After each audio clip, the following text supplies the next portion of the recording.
Hey everybody, welcome back. I'm Tucker from MACkite Boarding, and today I'm going to walk you through some really special masts that we have here at the shop after a long time riding, getting ready for this review. Long overdue, I know, I'm sorry. But we have the Cedrus Evolution Masts here.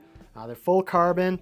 They got some special things going on with them, so buckle up and we'll take this ride together. I'll tell you a little about some of the special features on this mast, what makes it unique, and then give you my personal review after riding these both for quite a while now.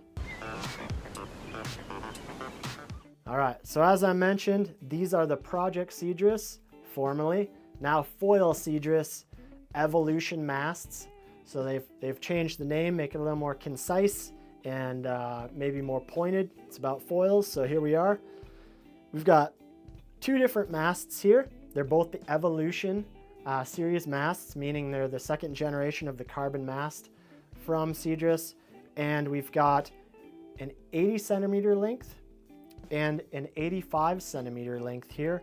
You may notice it's not just the length that changes. We've also got the cord here that changes between the surf style and the wind style. So there's a lot of content out there already on the Surf Mast, kind of limited information on the Wind Mast. And we do a lot of wing foiling. We also do quite a bit of kite boarding and downwinding and all the things, but really there's been a limited focus, I think, on wind sports, on tow-in and higher speed riding, as opposed to just surf or downwind, which is primarily a focus on the surf. So we'll talk about some of those differences here and why you might want one or the other, or why one or the other might change the way you can ride with your particular style. So I'll start here with the surf. It is in the shorter sizes. So this is available, I think, in like an 82 and smaller. 82 is about the max, might be 80, I forget. But keep in mind, with any Cedrus mast, they're measuring the physical extrusion of the mast. So that doesn't include this thicker part of the top plate here. That doesn't include any part of this adapter on the end. That's going to allow it to ride with whatever foil you decide. So this is the measurement they're taking. How that compares to your individual brand that you're riding now, or other brands you may be considering, is that a lot of brands are going to measure from the top of the top plate to the start of the fuselage, or in some cases, even to the bottom of the fuselage.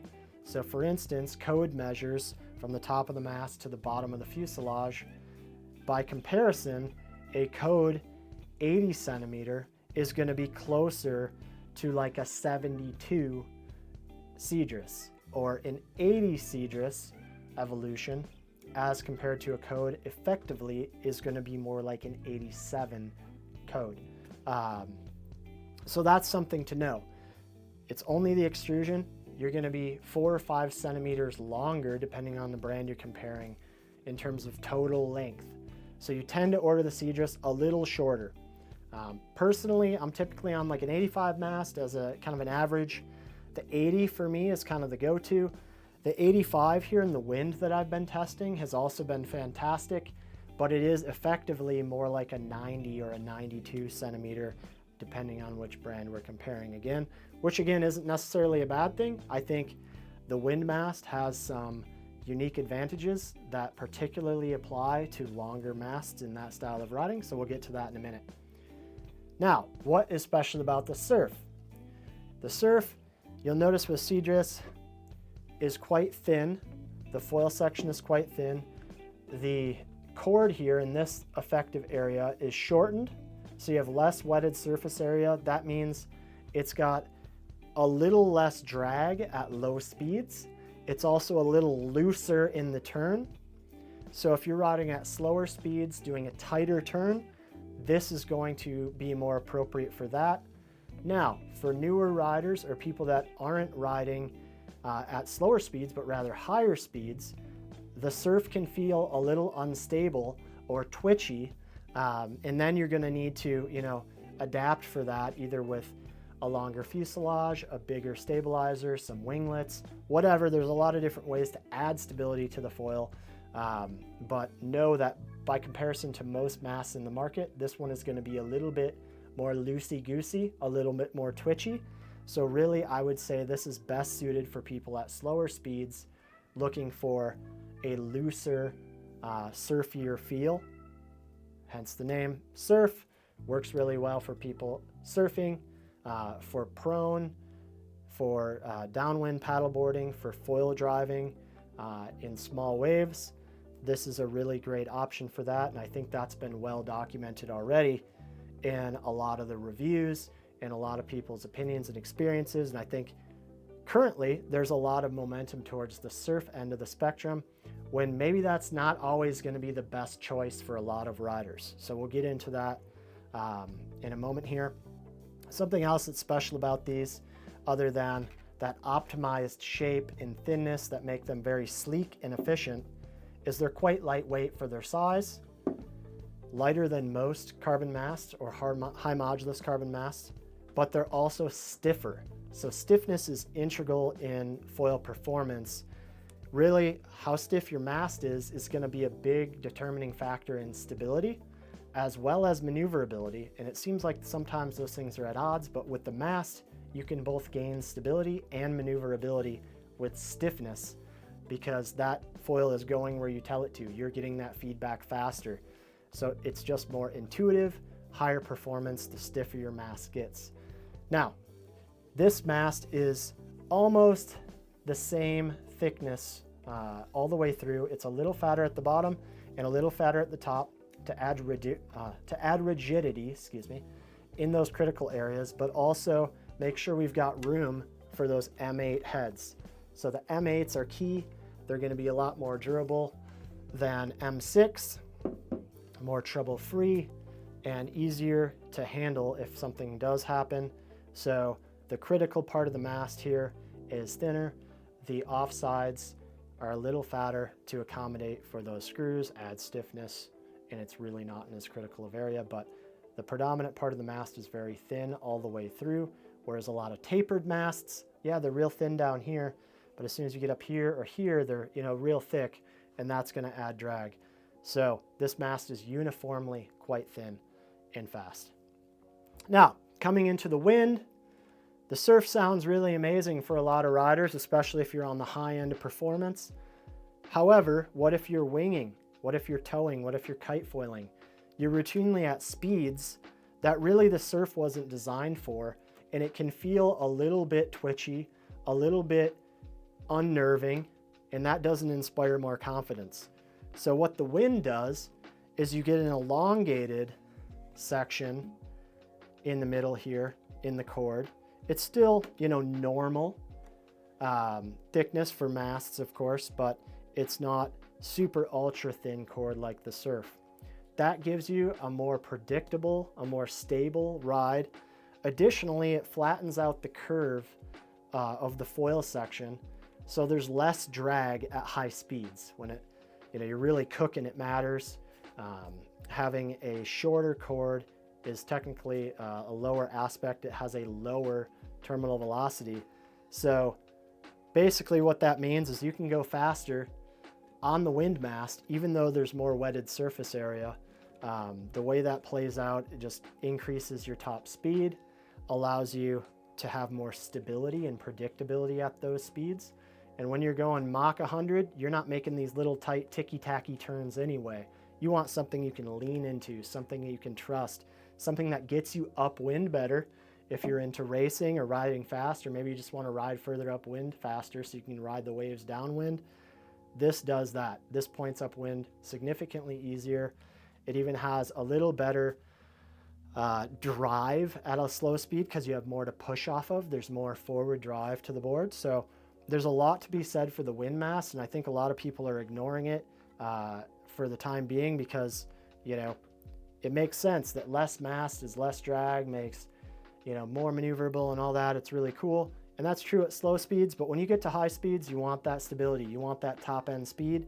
The Wind Mast is going to do that for you. So if you're in that echelon of people, you're riding faster than just wave speed, which routinely happens when you're kite foiling, when you're tow foiling, when you're wing foiling, this is probably the mast for you.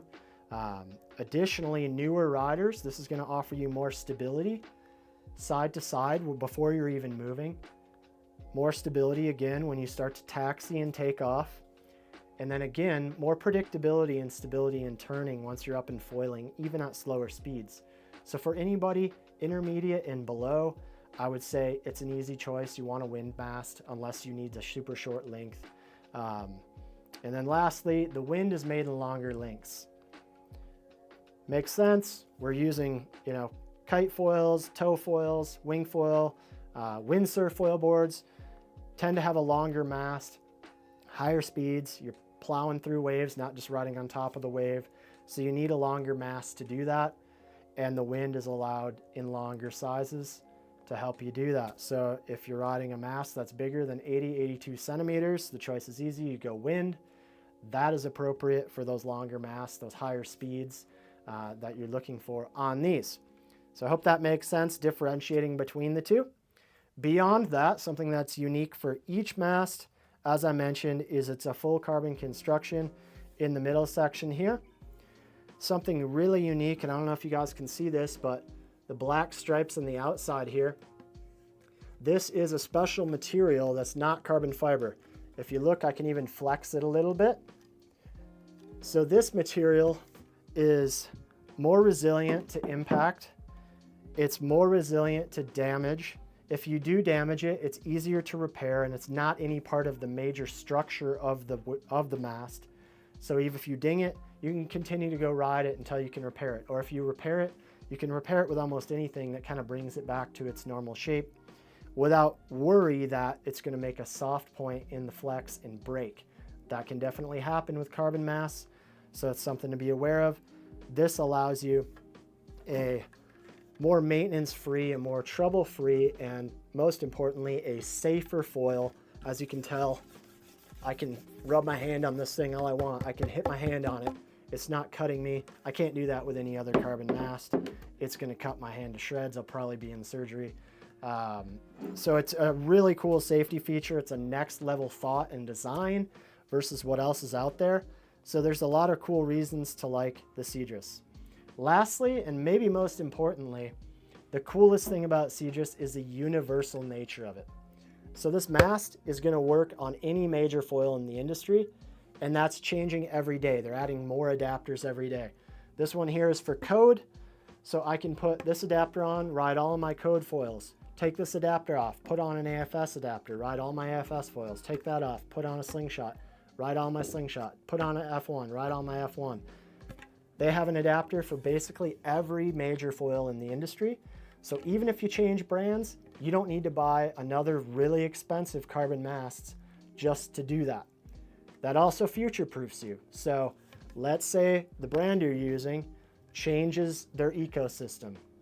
Now you spent $1,500 on a nice mast, they change your ecosystem, you can't buy anything new that works with it. That sucks. So having the adapter allows you to also future-proof your gear. So when you spend a considerable amount of money on a nice carbon mast, you can be assured that 1, 2, 3, 5 years down the line, you don't need to worry about whether or not that's still going to be in production and have available options for you. So that's kind of the cool stuff about Project Cedrus. We've been involved with them as a shop from the beginning, helping develop, sell, offer market advice. We really believe in their product and their design. It's all made in the United States by hand, by the staff at Cedrus Foil. So there's something to be said for that, I think. And the quality is next level. If you've ridden one in the past, you'll be really stunned at how great these new ones look. Not that the old ones look bad, these ones just look better. So it's pretty cool. They're leveling it up every year, making it that much better, and it's pretty special stuff. Personally, this is a mast that I can use every day. If I had to choose one between the two, I'd have a really hard time because I love them both, but realistically, a lot of our riding here is done on small to medium sized waves. I tend to ride small boards, surfy style. I really like this foil on a lot of those conditions. Now, when I go out and I blister speed runs, or I'm doing tow-ins, or racing a friend, the Wind Mast is the killer for sure. if I was starting at an intermediate level, it would be all about the intermediate Wind Mast. Really, the Surf Mast does make it quite a bit more loose. It takes some time to adjust to it, even for somebody like me that rides a ton of different foils, lots of different setups. I can adapt pretty quickly, but having this be so loose is something you got to get into your brain and kind of retrain your riding a little bit. It'll allow you to go a little harder in the turn, but it'll also allow you to screw it up a lot easier. So for smaller waves, experienced riders, I do think the Surf makes sense. If you're an intermediate rider, if you're primarily cruising, riding at high speeds, racing, kite foiling, toe ends, whatever, the Wind is going to offer you that upper level speed and stability that really you need to push the envelope in that arena. So that's that. This has been Tucker with MACkiteboarding.com, and we'll see you next time. If y'all have any questions, comments, you can put them in the comment section below. You can also reach out to us here at the shop via website, email. You can jump on our website live chat, call the shop. We'd be happy to talk you through what might be right for you, let you know a sizing appropriately compared to your brand and what you're riding and what that might do for you. And we'll get you taken care of there. We do our best to keep these in stock, but they are limited production. So don't wait. If you see stock, jump on it. Otherwise, you might be waiting. Take care.